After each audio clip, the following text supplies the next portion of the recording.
What's happening, people? It's Fulham v Brentford. For some, it's the biggest game of the season. For some, that was 3 weeks ago.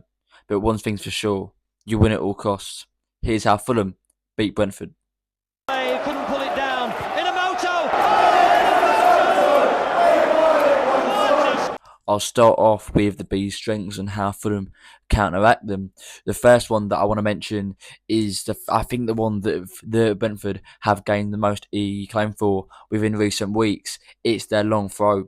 We saw last week against Chelsea in the sin fest that was Brentford v Chelsea at the G-Tech that fellow sinner Fabio Carvalho netted the winner from a Brentford flick on, but that wasn't the first time that has happened in recent weeks. Brentford have become known for this over the past few years. They used it to great effect last season in Fulham's 3-2 victory over the Bees, and it comes down to this: Brentford throw it flat, fast, to the near post, hoping for a flick on. Last week, it was Christopher Ayer getting the flick on to Fabio Carvalho. Here's how Fulham counteract it, right? It's simple. Fulham can't keep getting crowded out with Bernd Leno in goal. Fulham have to be strong. Bernd Leno has to be strong. How you make yourself strong within the penalty area, how you make yourself command your own 6-yard box is completely up to you. Use the dark arts. Go down easily. However you get the best of winning this physical battle within the 6-yard box, you go and do it by any means necessary, especially in a game like of this magnitude. Like I do worry for Fulham in the realm of corners and set pieces. I think last season Fulham had the second most shots against them in the Premier League, following a throw from their own third. And then you combine that with Man United nearly scoring 3 or 4 times from corners alone, and the fact that Fulham have already conceded twice from set pieces this season. And it's clear that Fulham have to be stronger from set pieces, and we have to really look out for Keith Andrews' speciality, as a former set piece coach, his long throws. Despite a litany of changes at Legoland, including the manager, players that we all know about, the thing that has stayed the same in Hounslow is Brentford like to attack vertically. They like to attack fast, right? You saw for the Bees opener against Chelsea that Jordan Henderson looks up straight away to find Kevin Schrader in that channel. While Brentford don't always use these long lofted balls over the top, they do like more concise, quick, efficient attacks. I think that sort of that passage of play shows you just what Brentford want to do in Saturday night's fixture. Attack vertically, like an attack from the break. This won't be great news for a man that has started the season very well in Joachim Anderson. We all know that Joachim is hardly a physical beast, right? And I think to sort of counteract our maybe misgivings with Joachim at centre back, I'd perhaps suggest that when Fulham do lose the ball, we do try and drop off the Brentford attack, force Brentford to not play in transition where they want to play, not play at speed, force them to play against a Fulham team with a more structured defensive structure.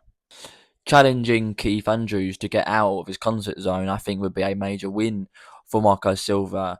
Brentford have 37.5% possession per 90, the second least in the Premier League behind Scott Parker's Burnley. Hardly a full-in offensive outfit, as Fulham fans know all too well.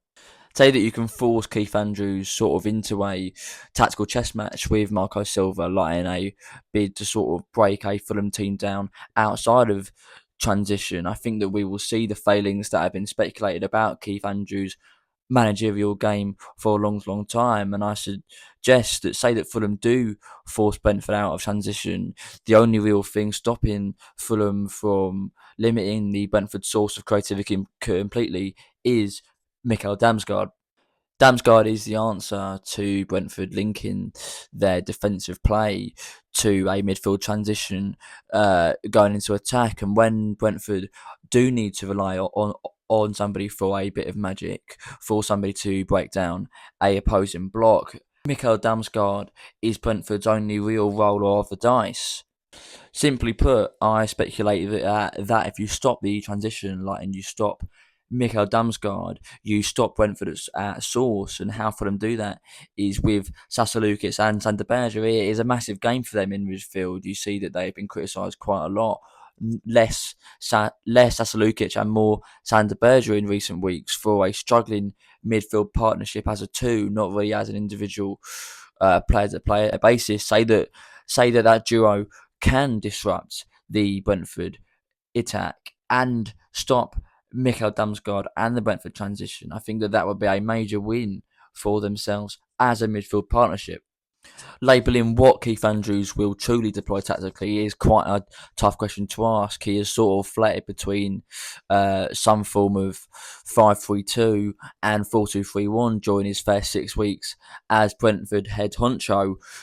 What I would suspect with Mikael Damsgaard coming back to full health after being out of illness, I'd expect Brentford to deploy a 4-2-3-1. Take it made me guess. I think that probably sees Fabio Carvalho start at right wing and Damsgaard in the 10. I think that they are two men that maybe could cause for them some issues going forward. And then you've obviously got Kevin Schade as a pseudo inside forward, sort of tailing off like Igor Thiago in that number 9 role. I think that Schade could also some issues. Say that Fabio Carvalho doesn't start, maybe Dango Utara does regain his place after showing some great form for Brentford during his first few weeks as a Brentford sinner. I mentioned how I think that Kevin and Emile Smith-Rowe should start and be the lone changes for Fulham after our win just about against Leeds last weekend. But I did that a lot in my last video, so I won't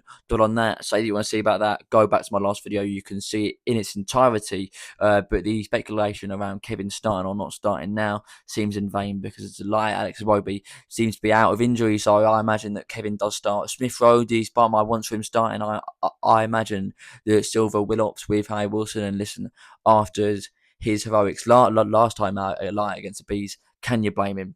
No, not really. But listen, I think that it's a massive game for them, this one. I think that they have the opportunity to turn a decent start into a great one, getting a haul of 8 points from 15 games and a very tough fair 5 games of the season would be hugely impressive for Marco Silva's men, and that would include a massive Saturday night West London victory that would truly get our Saturday nights people off to a superb start. Let's get our Saturday nights off, people, to a real flyer, and let's retain West London bragging rights against Brentford for the third time in 3 games. Come on, Fulham.